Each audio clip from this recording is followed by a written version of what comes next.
All right. Take 3. All right. This will be the first video about the subject about healing your gut and any gut issues that you might have. I think I'm going to have to make multiple videos about the gut, things about diverticulitis, ulcerative colitis, Crohn's, IBS, anything, you name it. Doesn't really matter what it is. The fix is all the same. So it keeps it nice and simple, right? Because it's the same problem with across the board. If you're in a state of fight or flight, your baseline is elevated. Your brain perceives danger. It's not able to do what it's supposed to do. So you get these unwanted symptoms. And then we do the avoidance behaviors, and we keep it chronic, right? So when we're in a state of fight or flight, we got to bring our baseline down, and we got to reprogram the limbic system, regulate it, recalibrate it, and all the symptoms that you have related to the gut, doesn't matter what it is, you name it, will go away, and everything will restore back to factory settings. Right, Lemmy? So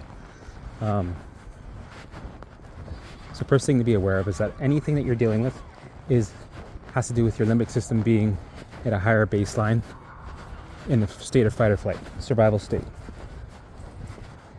And that it's shooting a program that's giving you these symptoms. And all we have to do is reprogram it. That's it. Put everything that you've researched on the shelf. All the bullshit that you've read, anything to do with SIBO, bacterial overgrowth, anything to do with leaky gut, put it on the shelf. Because I'll tell you something, it's all bullshit. And that stuff, all those labels will poof, go away one by one. Also, I want to talk about the gut bacteria. I don't think humans will know anything about the biome for at least another 1,000 years, because it's way above anything we could understand, right? And I will never trust a supplement company to put billions of different strains and bacteria in my gut. No, thank you. I will skip that, because I've done it before. Trusting these companies, thinking, yeah, they know, right? And it made things 20 times worse, because it causes a stress response in the body, because it's getting this all these invaded bacteria that it has to take care of. So if you're already in a state of fight or flight and you put that in there, that's like a bomb going off. Bad idea. So I avoid most supplements. Magnesium is the only one that I would do. Other than that, I don't need magnesium. I don't need supplements. It's unnecessary. So, first thing I would say is follow the 5 key elements of recovery. Follow all those videos. I will do updates on those videos because I just wanted to get them out there, right? They're not the best quality. There's a little bit of wind, there's cars driving by. I didn't rehearse anything. I just wanted to get it out. But I'll update them so that they're more, so you can hear them better. It's more organized, right? But for now, you get the gist from these videos. So go ahead and take the time and watch them first, so that you'll understand what I'm talking about when I describe what I did for my gut and for food sensitivities. All right, let's cross the street. Let me, come on, let's go. Come on.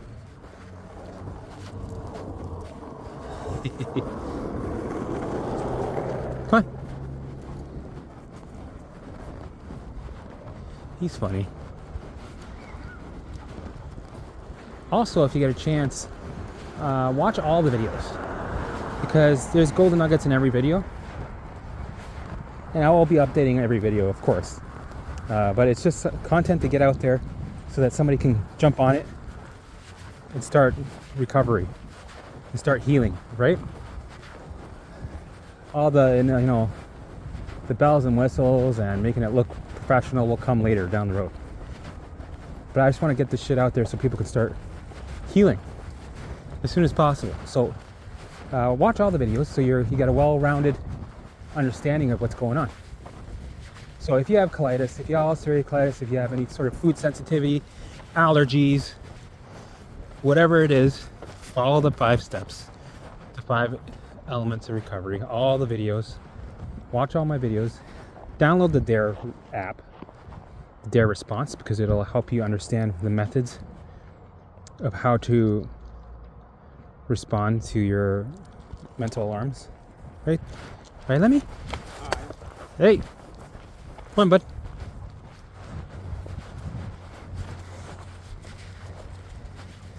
And it'll, again, download the DARE app and it'll help you. So my journey with ulcerative colitis, IBS, and food sensitivities, this is what happened. I was struggling with ulcerative colitis for many years. I'd say about 15 years. Yeah, okay. But I managed it, whatever. And, you know, I had my normal list of foods that I would eat. You know, no big deal. No big reactions here and there. Nothing that was alarming. I would get a colitis flare here and there. But I was on medication, so whatever. It is what it is, right? And then after I had my perfect storm, which usually means a nervous breakdown, or where, you know, your bucket's full and you get a flood of symptoms. It's pretty much when your nightmare happened. When shit hit the fucking fan, right? And all of a sudden I started getting 65 symptoms coming out of nowhere. That's when I went from eating foods to only being able to eat 2 foods. And they were my safe foods. So I had 2 safe foods. They were rice and beef. Now, I'm not too sure why my brain allowed those in and kicked everything out, because that's what happened. It was like my bouncer or my security guard, immigration, was like, nope, right now, no one's getting in. I don't care what passport you have. No one's getting in and no one's getting out. I don't care, except for rice and beef. You guys are okay. You're allowed. We need some essentials here. That's what happened. Within, sorry, burping some burrito. Within a couple of days of my perfect storm, it was like a light switch. Clink! All of a sudden I started reacting to every food I was eating. And it wasn't just little things.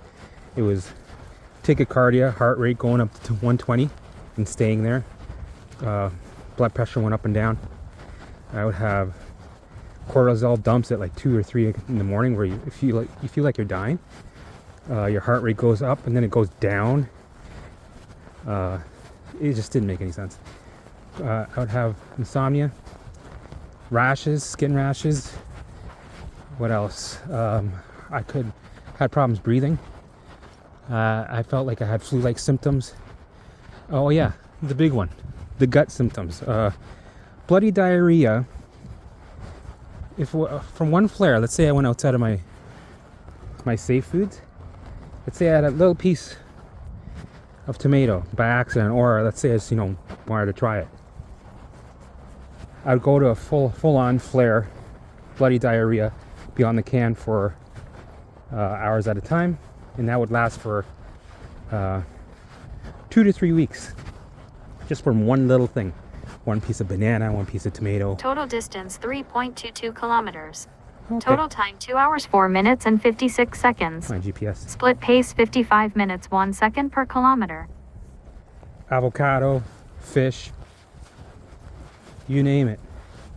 Chicken, ginger ale, boom, bloody diarrhea. And the flare would last 2 to 3 weeks. That's how sensitive I was. And all of a sudden the fight or flight response would go whoop, and it'd be up here.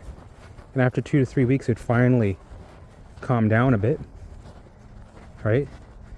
And during this time, I'd be eating rice and beef. Come on.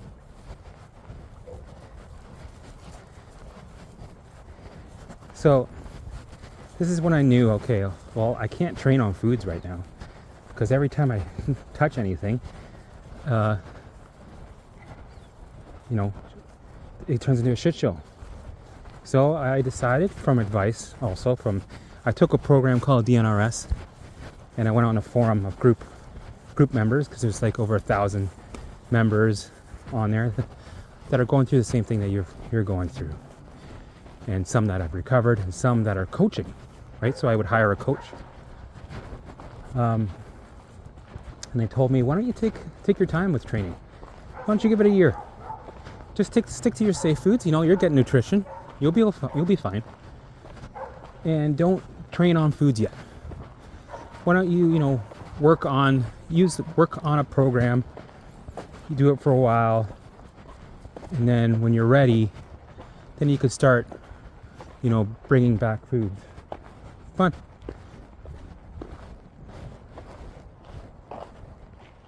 Come on. Now it's like, well, I have no choice. That's what I got to do. I got to take my time. So I did that. It was about 1.5 years.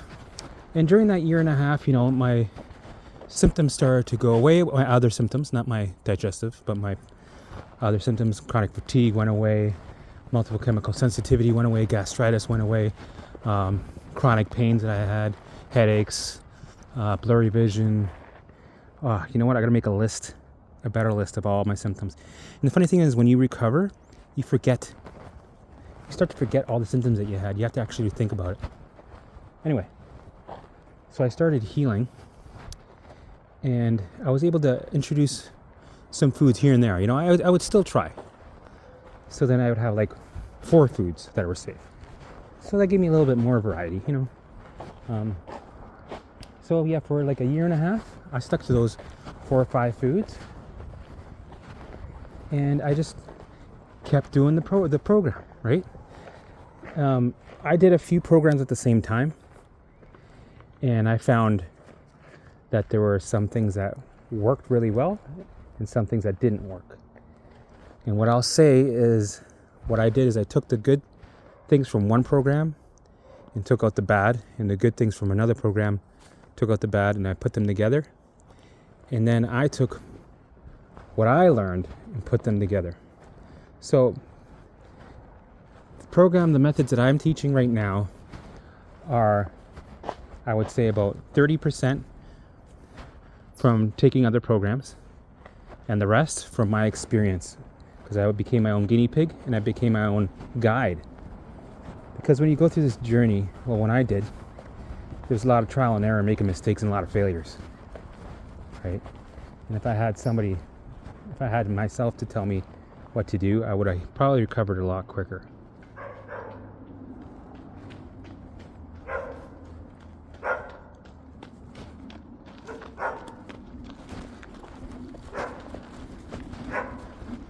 So there's a lot of programs out there that, that have elements that are in line with what worked for me.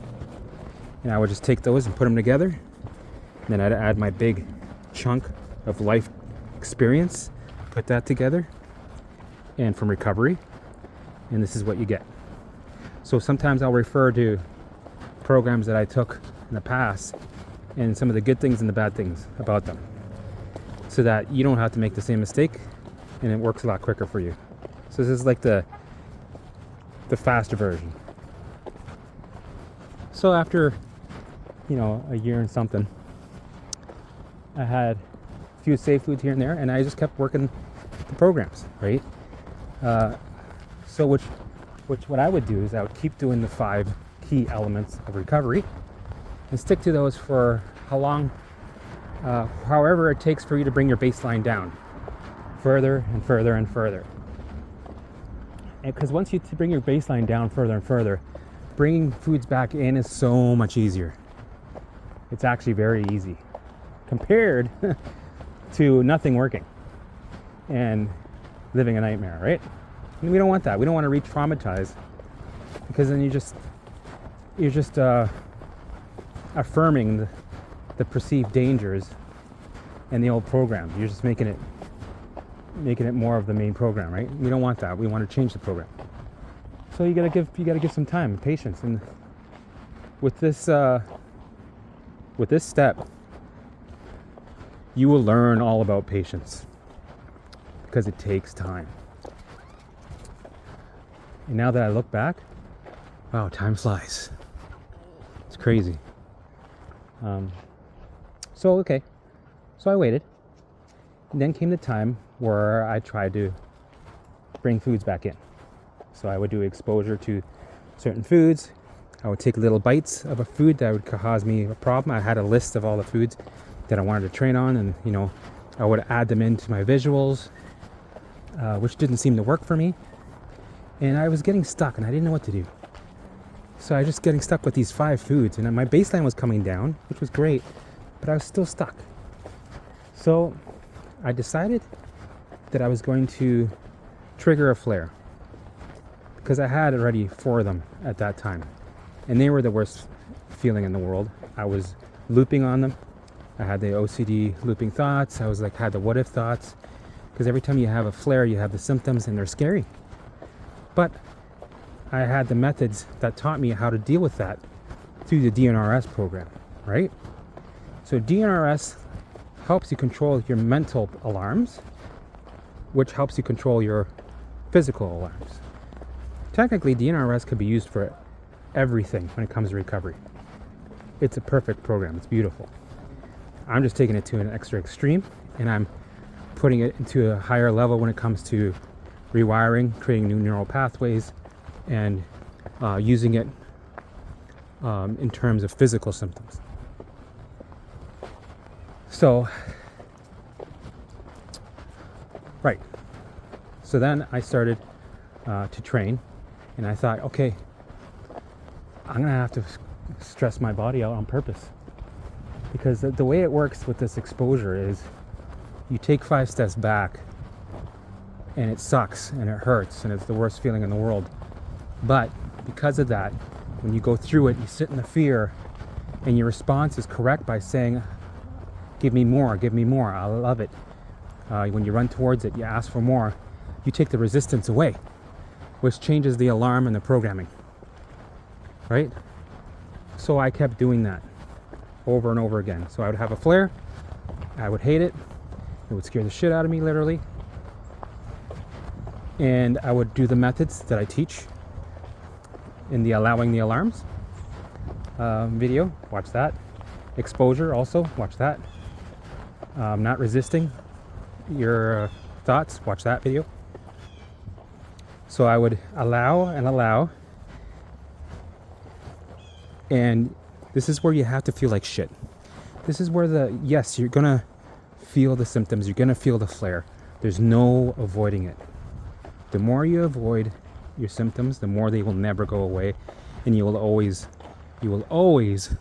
manage them, right? We don't want to cope and manage. We want to conquer and reprogram and be free of them. We want to be cured here. Let's say that fucking word. I want to be fucking cured of these food sensitivities. I want to be cured of ulcerative colitis. I want to be cured of all this shit that I was dealing with.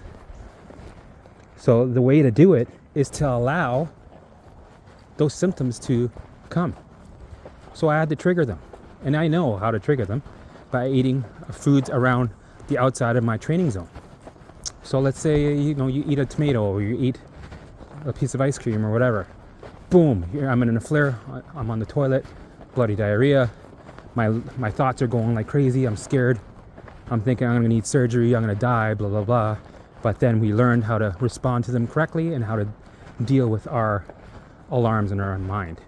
And when you have the tools to do that, the alarms settle down, so you're able to move forward, right?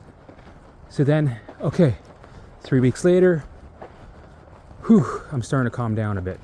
The the symptoms are starting to go away a little bit. But you know what I do? Nope. We're not going to let the symptoms go away. I dragged it out. I re-triggered it right away. Boom! Again, we're in a full flare. Fuck, again. Yep. And that's what I did over and over and over again. Let's go this way. And guess what? For 8 months, I was on and off a flare where the flare was mostly on, and I'd have relief for like maybe 2 days in between because I kept re-triggering the flare on purpose because I wanted to become indifferent to the flares. I wanted them to become normalized. Right, Blue Jay? Because when you normalize something, you know how you normalize it? Expose yourself to it all the time. And don't survive through it. Don't white knuckle. Don't figure it out. Don't ruminate. Right? When you send a message of give me more, I love this, it starts to change the program. And then you get less feelings of fear. You get less feelings, you don't get the fight or flight hormones kicking in as much, because when those kick in, they're very believable. The smokes and mirrors can really be believable, right? But the more you expose yourself to them and normalize them, the more they don't affect you as much. It goes from a 10 to a 7 to a 3, back to a 10, down to a 7, 3, 2, 1, numb. Right? And then you become indifferent to your flare, to your symptoms. You don't care anymore. You're like, meh. And you know what? You live life. You keep living life. You have to keep living life. I kept a schedule going. I was out the door from 8 to 5. Yeah, while I was having a flare, my whole sides were hurting. I had stabbing pains, bad gas, bloody diarrhea. Yep, but I kept living life. And I did this off and on, mostly on, for 8 months. To the point where I was living life and I was actually comfortable with the discomfort. I got discomfortable. I actually had, I felt, whenever I had the flare pop up, I felt it was familiar. And I knew that I was going to survive it and I was going to be fine. It just sucks, right? It just feels like shit. That's all. So I got comfortable with it. It was like seeing an old friend. And it was nice, which is weird to say. If you can get to that level, that's when you know you're becoming indifferent. You create a routine of indifference. And that routine is very important. Because eventually, my brain didn't care anymore about the foods that I was eating that was giving the flares. So it started to leave them alone. And guess what? I turned off the alarms one by one.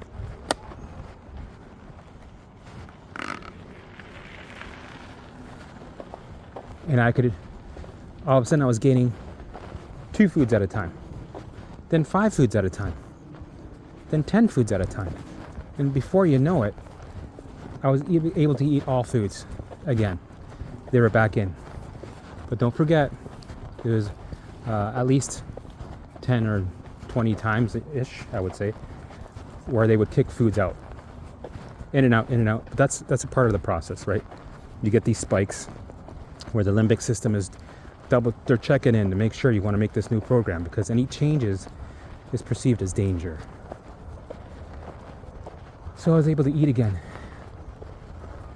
And I had to do it by going through. I had to feel like shit. I had to feel the terror of the symptoms. I had to go towards the terror. I had to go towards the fear. Come on, Lim. Come on. Limby. I almost called my dog Limby. It's Lemmy. You okay, bud? Here, hold on. Let's wait for these guys to pass.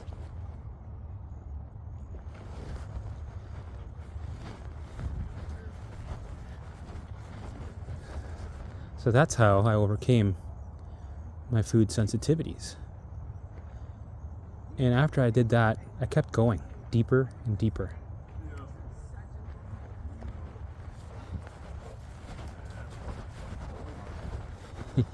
Cute. Hi. I kept going. I started introducing spicy foods, chilies, really hot chilies. I was eating chili every day. And you know how you get the normal symptoms from chili? Most people do. I wasn't having that anymore either. My body accepted it. My brain accepted it. I was actually purposely triggering a stress response in my body by eating very spicy foods, which lowers my baseline even lower than 0. I was going like -5, right? Going lower. So that's where I'm at right now. I'm fully recovered. I have been for a year and a bit. But I don't want to recover, I want to restore. So I trigger a stress response on purpose so I can have a target to bring my baseline lower than 0. So that my body can process, viruses, whatever you call it, whatever you can think of with ease. Right? So if, let's say I'm close to somebody who's got the flu or COVID, I might feel 2% of the effects of that virus or whatever it is. Whatever you can think of, I'll only feel like 2% because my body's able to function and do its job that it knows how to do with ease. I don't need coping mechanisms. I don't need to fast. I don't need to go on special diets. I don't need to take supplements. I don't need to take vitamin C or any special supplements to help me fight a cold. Because my body does that by itself because it's designed to do that. When you give it a chance and you take off the loads, it works brilliantly. So this will be the gist of how I recovered from food sensitivities. It happened in stages, right? I didn't do it right away because, trust me, your brain's going to tell you that you can't right away. You need to have patience. You need to have your safe foods for a while, bring your baseline down, and then start doing the exposure. And then you have to normalize and get used to and become buddies with your symptoms. Lean into the symptoms, right? Become familiar with them at all angles. Be a curious observer of your symptoms. Embrace them, invite them in, ask for more, laugh at them, embrace them, have them, get excited by them, have them be a joy. I know it sounds crazy. And call their bluff, call bullshit.